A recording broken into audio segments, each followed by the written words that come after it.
உமக்கு மேல் ஒருவரும் இல்லையே, எல்லோருக்கும் மேலாக உயர்ந்தவர். உமக்கு மேல் ஒருவரும் இல்லையே. அல்லேலூயா, அல்லேலூயா, அல்லேலூயா, ஆமென். அல்லேலூயா, அல்லேலூயா, அல்லேலூயா, ஆமென்.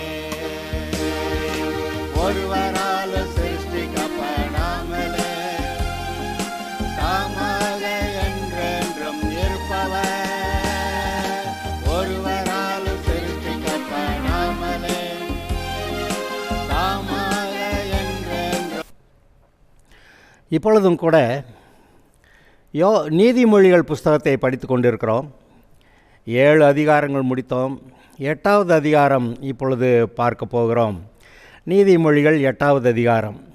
நீதிமொழிகள் 8வது அதிகாரம் முழுவதும் ஞானம் பற்றியே பேசுகிறது. அதை நீங்கள் நிதானமாய் வாசிக்கும்போது இயேசுதான் அந்த ஞானம் என்று இந்த இடத்துல குறிப்பிடப்படுகிறது என்று நீங்கள் நிதானிக்க முடியும். இயேசுவை பற்றி ஒரு தீர்க்க தரிசனமாக எழுதப்பட்ட நீதிமொழிகள் புஸ்தகம் என்று நாம் நினைக்கலாம். பாருங்கள், நான் சொன்னேன் நீதிமொழிகளில் முதல் 9 அதிகாரங்கள் ஞானம் பற்றி பேசுகிறது. அது ஒருவேளை இந்த மாதிரி ஆபத்தில் அந்த மாதிரி ஆபத்தில் சிக்கிக்கொள்ளாமல் அப்படிலாம் சொல்லாலும் ஞானந்தான் அப்படியெல்லாம் சிக்கிக்கொள்ளாமல் காப்பாற்றுகிறது என்று அங்கே சொல்லப்படுகிறது. ஆதலால் இந்த இடத்துல ஞானம் பற்றி இந்த அதிகாரம் முழுவதும் ஞானம், அதாவது இயேசு கிறிஸ்து தான் ஞானம் என்று சொல்கிற அளவில் இருக்கிறதே. ஆதலால் இந்த வசனத்தை ஒவ்வொரு வசனத்தையும் இங்கே சொல்லப்படும்போது நன்றாய் கவனியுங்கள். அது உங்களுக்கு மிகவும் பிரயோஜனமாக இருக்கும். ஞானம் கூப்பிடுகிறது இல்லையோ, புத்தி சத்தமிடுகிறது இல்லையோ, அது வழியருகேயுள்ள மேடைகளிலும் நார்ச்சந்திகளிலும் நிற்கிறது.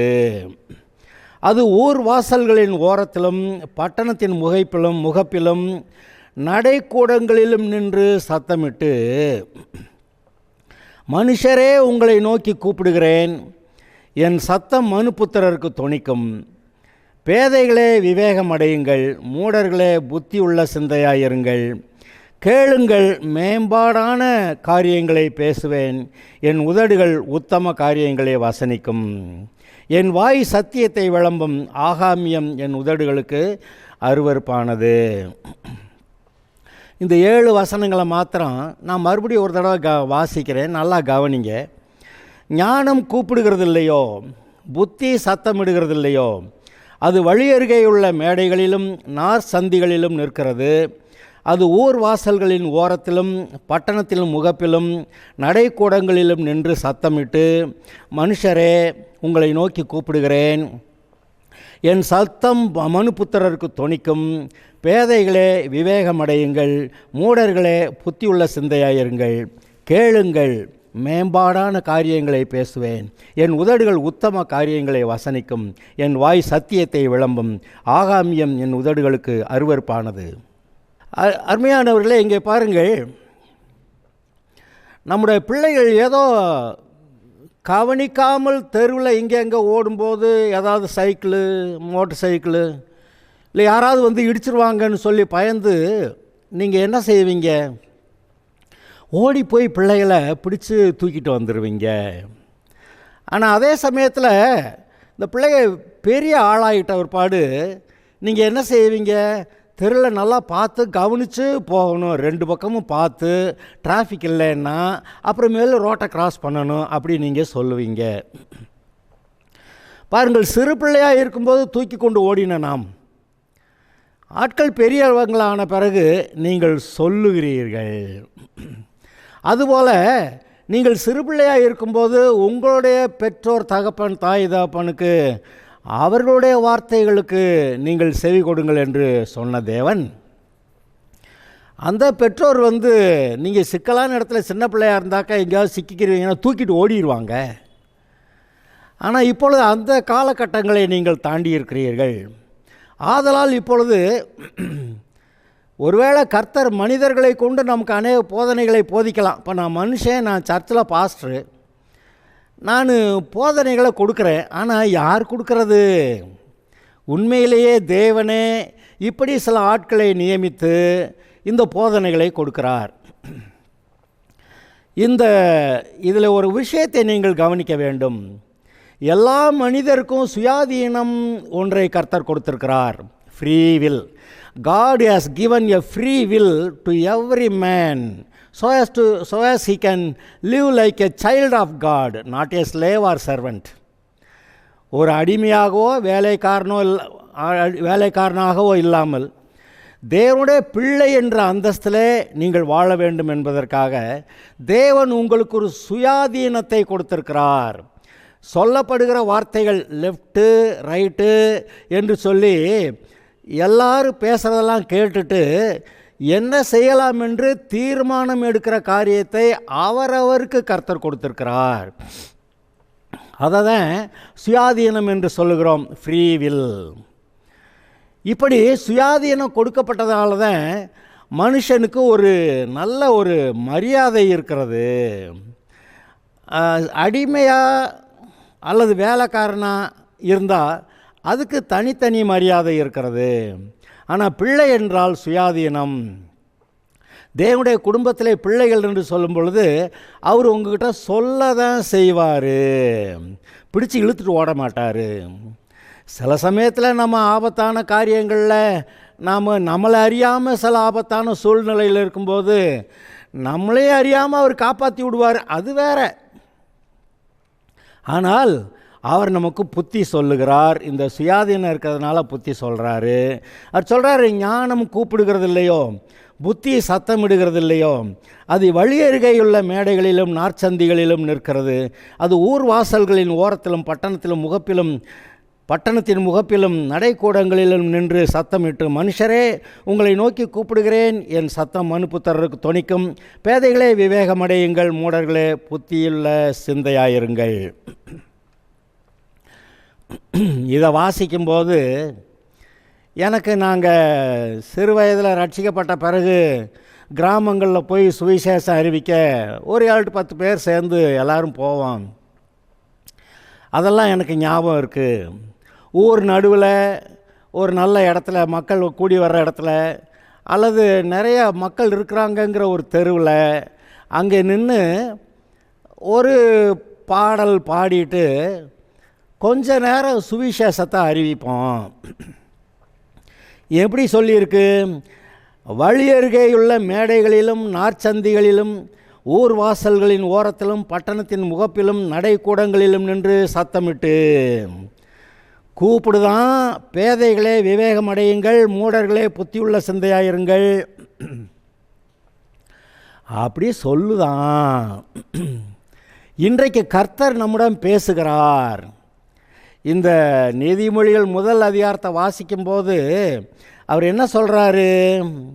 ஞானமானது வெளியே நின்று கூப்பிடுகிறது, வீதிகளில் சத்தமிடுகிறது, அது சந்தடி உள்ள தெருக்களின் சந்திலும் ஒளிமுக வாசலில் நின்று கூப்பிட்டு பட்டணத்தில் தன் வார்த்தைகளை வசனித்து சொல்லுகிறது. என் கடிந்து கொள்ளுதலுக்கு திரும்புங்கள், இதோ என் ஆவியை உங்களுக்கு அருளுவேன், என் வார்த்தைகளை உங்களுக்கு தெரிவிப்பேன். ஆனால் என்ன சொல்கிறாரு? நான் கூப்பிட்டோம் நீங்கள் கேட்க மாட்டேன்றீங்க, நான் என் கையை நீட்டியும் கவனிக்கிறவன் ஒருவனும் இல்லை, என் ஆலோசனையெல்லாம் நீங்கள் தள்ளி என் கடிந்து கொள்ளுதலை வெறுத்தீர்கள் அப்படின்னு 1 அதிகாரத்தில் எழுதியிருக்கு. அது மாதிரி தான் இன்றைக்கி மக்கள் இருக்கிறாங்க. அந்த புத்தி சொல்கிறது, கடிந்து கொள்வது, அதெல்லாம் யாருக்கும் இந்த காலங்களில் பிடிக்கலை. முன்ன காலங்களில் ஸ்கூலில் பிள்ளைகளை கொண்டு போய் விடும்போது, வாத்தியாரே நல்லா அடித்து சொல்லிக் கொடுங்க வாத்தியாரே, அப்படி சொல்லி கொடுத்து என்னையெல்லாம் கொண்டு போய் ஸ்கூலில் விட்டுட்டு வந்தாங்க. அவர் அடி போட்டுருவார், ஒழுங்காக படிப்போம். இப்போ பிள்ளைங்க ஒரு கூட்டம் படிக்குது, ஆனால் இன்னொரு கூட்டம் இருக்கே அது ரொம்ப சேட்டையாகவே இருக்குது. அந்த பிள்ளைய வாத்தியார் அடித்தா வாத்தியாருக்கு பிரச்சனை ஆயிடுது, அவர் மேலே என்கொயரி. அது அவங்களுக்கு இருந்த நல்ல வேலையை விட்டு எங்கேயா ட்ரான்ஸ்ஃபர் பண்ணுவாங்க. அல்லது கெட்ட பேர் வாங்குவாங்க. இதனால் வாத்தியாருக்கு என்ன பண்ணுறாங்க, பிள்ளைய படித்தா படிக்கட்டும், படிக்காட்டி போகட்டும், சொல்லி கொடுத்துருவோம், அதுக்கு மேலே அவங்க பாடு அப்படி சொல்லி நின்றுறாங்க. இதுபோல் இந்த பிள்ளைகள்லாம் ரொம்ப விவரமாயிட்டாங்க. அந்த காலங்களில் பிள்ளைகளுக்கு ஒரு இன்னசென்ஸ் இருந்துச்சு. அதாவது நல்லது கெட்டது தெரியாத ஒரு காலமாக அந்த காலங்களில் பிள்ளைங்க இருந்தாங்க. இன்னசென்ட், நல்லது கெட்டது தெரியாது. ஆனால் இப்போல்லாம் சின்ன பிள்ளைங்களாக இருந்தாலும் அது இப்படித்தான், அது அப்படித்தான்னு பெரியவங்களுக்கு புத்தி சொல்கிற அளவுக்கு செல் எடுத்தால் இப்படி போடணும், அப்படி போடணும் அப்படின்னு சொல்கிற அளவுக்கு தெளிஞ்சிட்டாங்க. ஆனாலும் மக்கள்கிட்ட எப்படி நடந்துக்கணுங்கிற அந்த புத்தியெல்லாம் இல்லை, எதை பேசலாம் பேசக்கூடாதுங்கிற அந்த தெளிவெல்லாம் இல்லை. ஆனாலும் தே லாஸ்ட் தேர் இன்னசென்ஸ். அவங்க அந்த நன்மை தீமை அறியத்தக்க அந்த இதெல்லாம் எல்லாம் தெரிஞ்ச மாதிரி இப்போ எல்லாம் காட்டிக்கிறாங்க. இந்த சிறு பிள்ளைகளுக்கு கூட போதிக்க முடியலைங்கிறது இப்போல்லாம் ஆச்சரியமான விஷயந்தான். கர்த்தர் சொல்கிறாரு, நான் சொல்லியும் கூப்பிட்டும் கேட்க மாட்டேங்கிறீங்க, கையை நீட்டியும் கவனிக்கிறவன் ஒருவனும் இல்லை அப்படின்னு சொல்கிறத கேட்குறப்ப, சரி சிறு பிள்ளைகளை விடுங்க, பெரியவங்களாக இருக்கிற இன்றைக்கி மனிதர்களை பற்றி என்ன பாருங்கள். இன்றைக்கு கர்த்தருடைய வழியை தேடலாம். கர்த்தருக்கு பிரியமா நம்முடைய மனசாட்சிக்குள்ளே ஆண்டவர் பேசுகிறாரு, இதை கவனிக்கலாம், நம்ம குற்றமற்ற மனசாட்சியோடு வாழலாம் அப்படின்னு இன்றைக்கி மக்கள் நினைக்கிறாங்களா? இல்லையே. அவன் அப்படி செஞ்சான், இவன் இப்படி கட்டான், அவன் என்ன கெட்டு போனானா, அவன் என்ன செத்தா போனான், அவன் அப்படி லஞ்சம் வாங்கினான், அவன் அங்கே அப்படி ஊழல் பண்ணான், அவன்லாம் நல்லா இருக்கான், அவன் பிள்ளைகள்லாம் நல்லா இருக்காங்க அப்படின்னு சொல்லி அதை மேம்பாடாக பேசுகிறாங்களே ஒழிய, அந்த காலங்களில் சொல்லுவாங்க, உன் மனசாட்சி கேட்டபடி இப்போ நீ சொல்லு அப்படி சொல்லுவாங்க. இப்போ யாரும் உன் மனசாட்சின்னு சொல்லி யார் மற்றவங்ககிட்ட பேசுகிறவங்க இல்லை. உன் மனசாட்சியின்படி செய்யி அப்படின்னு சொல்கிற ஆளை காணோம். ஏன்? மனசாட்சி பொதுவாக மக்கள்கிட்ட அது பிரயோஜனம் இல்லாத லெவலில் நின்றுக்கிட்டு இருக்குது. மனசாட்சி எதை ரைட்டுன்னு சொல்லுதோ அதை கவனிக்கிறதுக்கு இந்த ஆளுங்க ரெடியாக இல்லை. அப்புறம் மனசாட்சி மூலமாக பேசுகிற கர்த்தர், வேறு யார் என்ன சொன்னாலும் கடைசியில் மனசாட்சிக்குள்ளே அது சரியாக தப்பான்னு கவனிக்க வேண்டிய, நிதானிக்க வேண்டிய வேலை, அதெல்லாம் இப்போ இருக்க மனுஷருக்கு ஒன்றும் அதெல்லாம் பார்க்கறதில்ல. அவங்க இது கிடைக்குமா, அது கிடைக்குமா, அங்கே வேலை கிடைக்குமா, அட்மிஷன் கிடைக்குமா, அப்பாயின்மெண்ட் கிடைக்குமா, அந்த பொண்ணு நான் மாப்பிள்ளை அதெல்லாம் கிடைக்குமா, அங்கே நல்ல சொத்து பத்தெல்லாம் இருக்கா, இதை மட்டும்தான் பார்த்தாங்களே ஒழிய உள்ளே இருதயத்துக்குள்ளே ஆண்டவர் பேசுகிற மனசாட்சி, நல் மனசாட்சி, குற்ற மனசாட்சி, பலவீனமான மனசாட்சி, சியர்டு கான்ஷியன்ஸ், சூடுண்ட மனசாட்சி, இப்படி பல விதங்களிலே நம்முடைய நிலைமையை காட்டக்கூடியதாய் நமக்குள்ளே ஒரு மனசாட்சியை கர்த்தர் வைத்திருக்கிறார். நீங்கள் எந்த நிலைமையில் இருந்து இருக்கிறீர்கள் என்று உங்களுக்கு காட்டும்படியாக இந்த மனசாட்சி சொல்லுகிறது. நீ தப்பான வழியில் போய்கிட்டு இருக்கேன்னு அது உணர்த்துகிறது. அது உணர்த்துகிறத கேட்கறதுக்கு ஆள் இல்லைங்க. ஆனால் ஆச்சரியம் என்னென்னா, உள்ளே மனசாட்சியிலே பேசுகிற ஆண்டவர் உன்னுடைய நிலைமை இப்படி இருக்குதுன்னு சொன்ன பிறகும் கூட ஜோசியம் கேட்குறதுக்கு நிறைய இங்கேயும் அங்கேயும் ஓடுவாங்க. அங்கே நல்ல காலம் பிறக்குதுன்னோ, இல்லை ஏதோ அந்த பக்கம் சூழம் இந்த பக்கம் சூழம்னோ சொல்லி எதையாவது சொல்லுவாங்க. அதுலேயும் இந்த ஆளுங்க ரொம்ப கெட்டிக்காரவங்களாக இருப்பாங்க. இன்றைக்கி வடக்க சூழம், அப்போ வடக்க போகக்கூடாதா அப்படின்னா இவங்க எப்படி கெட்டிக்காரங்கன்னா, வடக்க தான் போகணும், ஆனால் என்ன செய்யலாம், முதல்ல இன்றைக்கி பஸ் ஏறி தெற்க போகலாம், ஒரு 50 கிலோமீட்டர் தெற்க போயிட்டு அங்கே போய் டீ குடிச்சிட்டு அந்த இடத்துலேருந்து மறுபடியும் வடக்க போய்க்கலான்னு ரொம்ப கெட்டிக்காரத்தனமாக எப்படி சூழ்நிலைகளெல்லாம் மாற்றி, அதாவது தங்களை தாங்களே வஞ்சித்து கொள்ளுகிறார்கள்னு அவங்க இன்னும் நினைக்கலையே. கெட்டிக்காரத்தனம் இருக்கிறது, ஆனால் தங்களை தாங்களே வஞ்சித்து கொள்ளுகிறார்கள். ஆதலால் அருமையானவர்களே, இப்பொழுது நான் கேட்கிறேன், இப்பொழுது இந்த வார்த்தைகளை கேட்டுக்கொண்டிருக்கிற நீங்கள் உங்களிடத்திலே பேசுகிற வார்த்தைகளை நீங்கள் கவனித்து 10 பேர் பேசலாம், 10 பேர் பேசினாலும் அது கர்த்தர் பேசுகிற வார்த்தை எது, இல்லை பொல்லாத மனிதர்கள் பேசுகிற வார்த்தை எது, அல்லது சூழ்ச்சி செய்கிற மனிதர்களுடைய வார்த்தை எது என்று நிதானிக்கத்தக்கதாக உங்களுக்குள்ளே ஒரு மனசாட்சியை கர்த்தர் வைத்திருக்கிறார். அதிலே நீங்கள் கவனியுங்கள். அதாவது பைபிளில் நீங்கள் வாசிச்சிங்கன்னா, யோசியான்னு ஒரு ராஜா, அந்த மனாசேங்கிற ராஜாவுக்கு மகனாக பிறந்தவன். இந்த மனாசே அந்த ராஜாக்கள்லே ஒட்டுமொத்தத்தில் ரொம்ப மோசமான ஆளாக இருந்து தேவனுக்கு விரோதமாக அநேக காரியங்களை செய்து மக்கள் எல்லாம் அங்கே மற்ற வழிபாடுகளில் போய்விடத்தக்கதாக நிறைய காரியங்களை செஞ்சிட்டான். 55 வருடமோ என்னமோ, 52 55 வருஷமாக அவன் ராஜாவாக இருந்திருக்கிறான். அந்த காலங்களில் பாகால் வழிபாடுகளுக்கு உள்ளே மக்களை நடத்தி அதில் ஏறக்குறைய உறுதிப்படுத்திவிட்டான். அவங்க அதிலேருந்து மாற முடியாதுங்கிற அளவுக்கு உறுதிப்படுத்திட்டான். 55 வருஷம்னா 25 வயசில் கல்யாணம் பண்ணி கொடுத்தா அடுத்த 25 வயசில் அவங்க பிள்ளைகளை பெற்று வந்துடுறாங்க. 2 தலைமுறை தாண்டுது. 2 தலைமுறை தாண்டும்போது அப்புறம் அவங்களாம் புதுசாக பிறந்து வர்றவங்களாம் நாங்கள்லாம் எங்கள் குடும்ப வகைரா எல்லாம் இது தானே அப்படின்னு சொல்லி அந்த தவறான வழிகாட்டுதல்லையே சுலபமாக இருந்து விடுகிறார்கள்.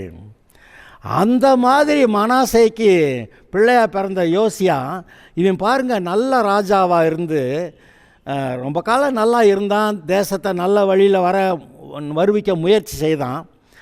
ஆனால் கடைசியில் எழுதியிருக்கோம், அங்கே பார்வோன் பாபிலோன் ராஜாவோட அவனுக்கும் சண்டை, அதாவது எகிப்து ராஜாவுக்கும் பாபிலோன் ராஜாவுக்கும் சண்டை.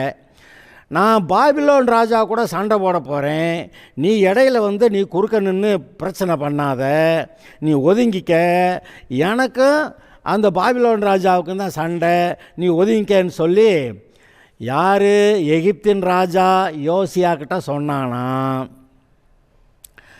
ஆனால் அங்கே எழுதியிருக்கோம், அந்த பார்வோன் எகிப்து ராஜாவாகிய பார்வோன் மூலமாக சொல்லப்பட்ட கர்த்தருடைய வார்த்தையை யோசியா கவனிக்காமல் அதை தள்ளிவிட்டு கடைசிக்கு பார்வோன் கூட சண்டை போட போய் நீ எப்படி அங்கே தாஸ்து வழியாக போகலாம் அப்படின்னு அவன் கூட சண்டை போட போய் கடைசிக்கு அந்த யுத்தத்தில் இந்த யோசியா ராஜா செத்து போயிடுவான். நல்ல ராஜாங்க, தேவனுக்கு பிரியமாக சில அநேக காரியங்களை தேசத்தில் செஞ்ச ராஜாங்க. ஆனால் இந்த பார்வோன் எகிப்து தேசத்தின் ராஜா, உனக்கு எனக்கு வம்பு இல்லைப்பா, நீ ஒதுங்கிக்க, நான் அங்கே போகணுன்னு சொல்லி நான் பாட்டுக்கு நேர் வழியாக போகிறேன் அப்படின்னு சொன்னப்ப இவன் கேட்கல. அதில் என்ன எழுதியிருக்கு, பார்வோன் மூலமாய் சொல்லப்பட்ட தேவனுடைய வார்த்தையை யோசியா கவனிக்காமல் அவனுடைய யுத்தத்துக்கு போனபடியால் செத்தான் அப்படின்னு எழுதியிருக்கோம். ஐயையோ, ஏங்க கர்த்தருடைய வார்த்தை அதான் சொல்லி யார் மூலமாக வேணாலும் வரலாம். இப்போ நான் கர்த்தர் சில சமயத்தில் சொல்லுவாங்க, இங்கே கூட்டம் நடக்கும், பரிசுத்த ஆவியானவர் கூட்டம்னு சொல்லுவாங்க.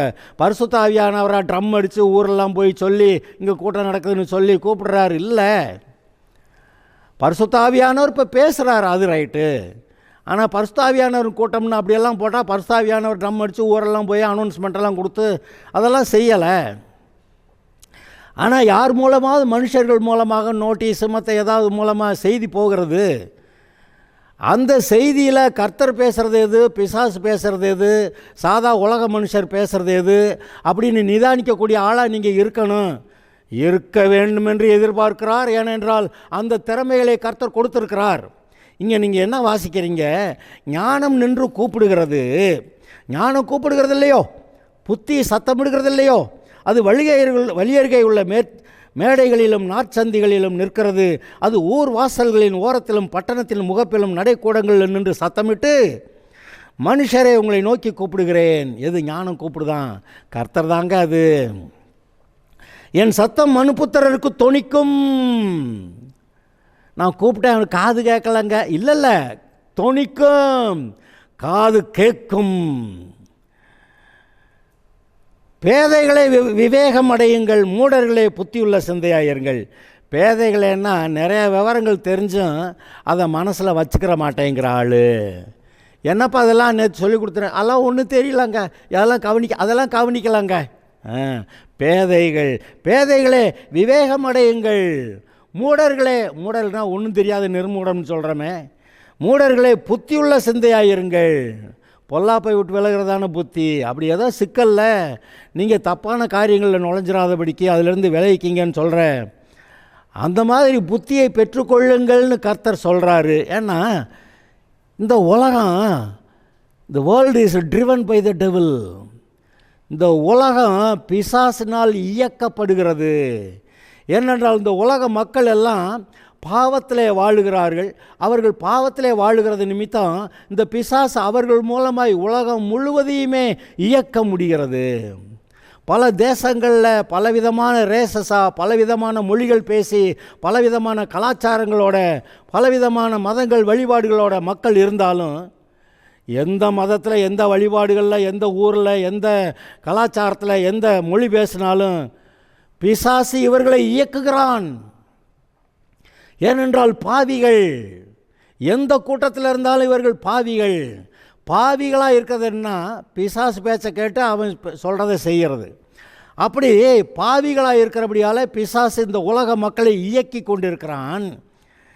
இப்படி இயங்கி கொண்டிருக்கிற இந்த உலகத்தில் நீங்கள் தேவனுடைய பிள்ளையாய் எப்படி நற்குணசாலிகளாய், பரலோகத்தின் பிள்ளைகளாய் எப்படி இருக்கிறது என்று இங்கே இந்த நீதிமொழிகள் புஸ்தகம் பேசுகிறது.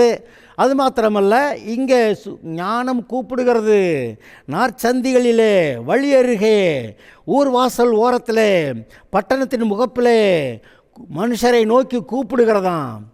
பல ஆட்கள் மூலமாக, பல ஊழியக்காரர்கள் மூலமாக நீங்கள் வார்த்தைகளை கேட்பீங்க. அது அவங்க காதுக்கு தொனிக்கும் என்று சொல்லப்படுகிறது. சொன்னது அவங்களுக்கு தெரியவே தெரியாதுங்க. இப்போ சொல்லுவாங்க, இயேசு கிறிஸ்து பற்றி இன்னும் தெரியாத ஜனங்கள் இன்னும் இருக்கிறாங்கன்னு. ஒரு வேளை இருக்கலாம். ஆனாலும் இப்போ நடக்கிற காரியங்களை பார்த்திங்கன்னா அந்த ஏரியாவில் ஒரு ஜனக்கூட்டத்துக்கு இயேசுவை பற்றி தெரியாதுன்னு யாராவது ஒரு ஊழியக்காரன் அங்கே போய் இயேசுவை பற்றி சொல்ல போயிடுறான். அது மாத்திரமல்ல, இப்பொழுது டெலிவிஷன் மூலமாக போகிற செய்திகள் ஆள் போகாட்டியும் பரவாயில்ல, டெலிவிஷன் போயிடுது. அந்த காலங்களில் ஆள் போகாட்டியும் பரவாயில்ல, ரேடியோ போச்சு. அந்த காலத்தில் நாங்கள் ஊழியத்தை ஆரம்பிக்கிற காலங்களிலே ரேடியோ செய்திகள் மூலமாய் சுவிசேஷம் அறிவிக்கப்பட்டது. விசேஷமாக சேஷல்ஸ்லேருந்து ஒரு ப்ரோக்ராம் வரும். அதிலிருந்து எப்போவுமே இந்த சுவிசேஷங்கள் அறிவிக்கப்பட்டுக்கிட்டே இருக்கும். அதெல்லாம் அப்படி இருந்துச்சு. அப்புறம் நாங்கள் ஊழியம் தொடங்கின போது, ஆண்டவரே இந்த டிவியிலையும் கர்த்தருடைய வசனம் வந்தால் நல்லாயிருக்கும் அப்படி நாங்கள் ஜெபம் பண்ணோம். என்ன நடந்துருச்சு பாருங்க. இப்போ கிறிஸ்டியன் சேனல்ஸே இருக்குது. தமிழ்லேயும் கிறிஸ்டியன் சேனல்ஸ் இருக்குது, ஆங்கிலத்துலேயும் இருக்குது. இன்னும் இந்திய தேசத்தில் பல மொழிகளில் கிறிஸ்டியன் சேனல்ஸ். அது மட்டும் இல்லை, எந்த ஊர்லேருந்து இந்த சேனல் போட்டிருந்தாங்கனாலும் உலகத்தில் இருக்க எல்லா பகுதிகள்லேயும் அந்த லாங்குவேஜோ அந்த கலாச்சாரம் இருக்கிறவங்களோ மக்கள் இருந்தால் அங்கேயும் பார்க்கலாம். ஏனென்றால் சேட்டலைட் மூலமாக அது போய் பூமி எங்கும் போய் பரவிடுது. எனக்கு இந்த சேனல் வேணும்னு தெரியுன்னா அதை பார்க்கலாம். ஆக நாங்கள் அந்த காலங்களில் டிவியில் வந்தால் நல்லாயிருக்கும் ஆண்டவரேன்னு கேட்டால், இது டிவி தான் உலகமெல்லாம் போகுது. இப்போ அதுவும் பத்தாவதுக்கு என்னன்னு கேட்டால், எங்கேயோ ஒரு இடத்துல இந்த செய்திகளெல்லாம் இப்போ பேசி ரெக்கார்ட் பண்ணி அங்கே வச்சுருக்குறாங்க. இந்த கம்ப்யூட்டர் வச்சுருக்கிற ஆளுங்க, ஏன் சாதாரண செல்லு, இப்போ இந்த செல்லே ஒரு கம்ப்யூட்டராக வேலை செய்யுது. நீங்கள் இந்த ஆள் பிரசங்கித்த அந்த இது அப்படி கேட்டு போட்டிங்கன்னா, அல்லது இந்த மாதிரி செய்தி அப்படின்னு போட்டிங்கன்னா, இந்த உலகமெல்லாம் இந்த செல்லு போய் தேடி, அந்த நெட்வொர்க்கு போய் தேடி நீங்கள் கேட்டதாக கொண்டு வந்து வரிசையாக நிறுத்துது. ஆஹா, இப்போ இந்த சுவிசேஷம் எவ்வளவு சுலபமாக அறிவிக்கப்படுகிறது, எவ்வளவு வேகமாக, எந்த மூலையில் இருந்துனாலும். என்ன நெட்வொர்க் கனெக்ஷன் வேணும், அவ்வளவுதான். நெட்வொர்க் கனெக்ஷன் இருந்தால் போதும். இப்போதைக்காக நெட்வொர்க் கனெக்ஷனை பற்றி பேசிக்கிட்டு இருக்கிறாங்க. அப்புறம் இன்னும் கொஞ்ச நாளில் வருதுன்னு நினைக்கிறேன். ஏர்க்ராஃப்டில் போகும்போது எந்த நெட்வொர்க் கனெக்ஷனை பார்க்குறது? அது சேட்டலைட்லேருந்தே நேரடி கனெக்ஷன் கிடைக்கும்னு சொல்லியிருக்காங்க. இப்போது நீங்கள் உங்கள் செல்லில் போட்டிங்கன்னா அது ஏர்க்ராஃப்ட்லேருந்து எடுக்கிறது வேணுமா அப்படின்னு அது கேட்குது. அந்த இது ப்ரொவிஷன் இவங்க கொடுத்தவுடனே இப்போவும் சில தேசத்தில் இப்போ ஏர்க்ராஃப்டே ஓடலாம், அது வேறு. ஆனால் ஏர்க்ராஃப்டில் பறக்கும்போது நீங்கள் யார்கிட்ட வேணாலும் நீங்கள் செல்லில் பேசலாங்கிற ஒரு ப்ரொவிஷன் வந்துக்கிட்டு இருக்கிற ஸ்டேஜ். அப்போ தான் இந்த கொரோனா வந்து நிறுத்தி பிடிச்சி. இல்லாட்டானா நீங்கள் ஏர்க்ராஃப்டில் பறக்கும்போதே சேட்டலைட்லேருந்து இந்த டைரெக்டாக வரும். இப்போல்லாம் சேட்டலைட்லேருந்து இங்கேயே ஒரு டவர் இருக்குது பார்த்தீங்களா, இந்த டவர் வாங்கி அந்த இடத்துலேருந்து இப்போ நமக்கு கொடுக்குது. இது என்னென்னா சேட்டலைட்லேருந்து நேராக வாங்கிடலாம். எல்லாம் இருக்கிறது. ஆனால் உங்களுக்கு கர்த்தர் வேணுமா அல்லது உலகத்தின் பாவங்கள் வேணுமா? இந்த செல்லில் நீங்கள் எவ்வளோ சினிமா படங்களை பார்க்கலாம், எவ்வளோ பொல்லாத காரியங்களை பார்க்கலாம், அரசியல் பார்க்கலாம், சினிமா பார்க்கலாம், அல்லது பாடங்கள் அதையும் பார்க்கலாம். உங்களுக்கு என்ன வேணும்? இப்போ உங்களுக்கு என்ன வேணுமோ நீங்கள் அதை பெற்றுக்கொள்ளலாம். கர்த்தர் வேணுமா பெற்றுக்கொள்ளலாம், பாவம் வேணுமா பெற்றுக்கொள்ளலாம். அப்படி நிலைமை ஆயிடுச்சு. இப்போ கர்த்தர் சொல்கிறாரு, நான் கூப்பிடுறேன். இப்போ இந்த செல் வழியாகவும் கூப்பிடுறாரு, அந்த கம்ப்யூட்டர் வழியாகவும் கூப்பிடுறாரு, இந்த டிவி வழியாகவும் கூப்பிடுறாரு, சபை பிரசங்கியார்கள் மூலமாக கூப்பிடுறாரு. சிலர் நோட்டீஸ் எடுத்துகிட்டு போய் அப்படியே யார்கிட்டயா பேசி ஒரு நோட்டீஸை கொடுப்பாங்க, அவங்க மூலமாக கூப்பிடுறாரு. எத்தனையோ விதங்களிலே கர்த்தர் கூப்பிடுகிறார் சொல்லி எழுதியிருக்கு. ஞானம் கூப்பிடுகிறது இல்லையோ, புத்தி சத்தமிடுகிறது இல்லையோ, அது வழியருகேயுள்ள மேடைகளிலும் நார்சந்திகளிலும் நிற்கிறது. அது ஊர் வாசல்களின் ஓரத்திலும் பட்டணத்தின் முகப்பிலும் நடைக்கூடங்களிலும் நின்று சத்தமிட்டு, மனுஷரே உங்களை நோக்கி கூப்பிடுகிறேன், என் சத்தம் மனுபுத்திரருக்கு தொனிக்கும் கேட்கும். பேதைகளே விவேகமடையுங்கள், மூடர்களே புத்தியுள்ள சிந்தையாயிருங்கள். கேளுங்கள், மேம்பாடான காரியங்களை பேசுவேன். சாதாரண ஒன்றுக்கு உதவாத காரியத்தல்ல, மேம்பாடான காரியங்களை பேசுவேன். என் உதடுகள் உத்தம காரியங்களை வசனிக்கும். சத்தியத்தை பேசும். என் வாயிலிருந்து பொய் புரட்டு வராது, அது சத்தியத்தை பேசும். என் வாய் சத்தியத்தை விளம்பும். ஆகாமியம் என் உதடுகளுக்கு அருவருப்பானது. அது என்ன ஆகாமியம்? இந்த துன்மார்க்கரை வந்து தண்ணியை போட்டுட்டு நல்லா தின்னுட்டு இப்படி ஆட்டம் போட்டுக்கிட்டு கஜா பண்ணிக்கிட்டு அது கூச்சல் போட்டிருக்காங்களே, பெரிய கட்டிக்காரர்கள் மாதிரி. ஆகாமியம் என் உதடுகளுக்கு அருவருப்பானது. என் வாயின் வாக்குகளெல்லாம் நீதியானவைகள், அவைகளில் புரட்டும் விபரீதமும் இல்லை. இன்றைக்கி சில ஆள்கள் பேசினாக்கா நல்லா இருக்க மாதிரி தெரியுது, கொஞ்சம் போன வழியில் அங்கே போய் பார்த்தா விபரீதமாக முடிஞ்சிருது. என் வாயின் வாக்குகளெல்லாம் நீதியானவைகள், அவைகளில் புரட்டும் விபரீதமும் இல்லை. அவைகளெல்லாம் புத்தியுள்ளவனுக்கு தெளிவும் ஞானத்தை பெற்றவர்களுக்கு யதார்த்தமுமாயிருக்கும். ஏற்கனவே ஞானத்தை பெற்றுட்டான்னா ஆமாம் அதான் கரெக்டு அப்படி சொல்லுவாங்க.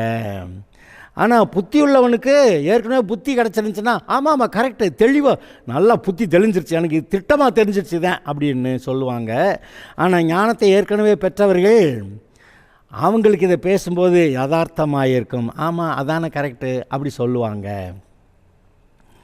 அருமையானவர்களே, கர்த்தர் கூப்பிடுகிறார், அதை கவனிப்போமாக. இன்றைக்கு கர்த்தர் பேசி கொண்டிருக்கிறார். இதில் நீங்கள் கவனியுங்கள். இப்போ நீங்கள் ரட்சிக்கப்பட்டிருக்கீங்களா? இப்போ விட்டால் பரலோகமா அல்லது சந்தேகமா? சந்தேகம்னா எனக்கு ஒன்று திட்டம், நீங்கள் பரலோகம் போக மாட்டீங்கன்னு. சந்தேகம் வந்துருச்சுனாவே போக மாட்டோம்னு அர்த்தம். அப்போ இருதயத்தை ஒழுங்குபடுத்தணும், பரிசுத்தப்படுத்தணும், ஆண்டவர்கிட்ட வரணும். அவர் உங்களுக்கு நல்ல இருதயத்தை கொடுப்பாரு, நீங்கள் ஆசீர்வாதமாக இருப்பீங்க. ஹல்லேலூயா. நீங்கள் ஆசீர்வாதத்தை பெற்றுக்கொள்ளட்டும் என்று விரும்புகிறார். அவர் சத்தத்துக்கு செவி கொடுங்கள், கர்த்தர் உங்களை ஆசீர்வதிப்பார். ஹல்லேலூயா.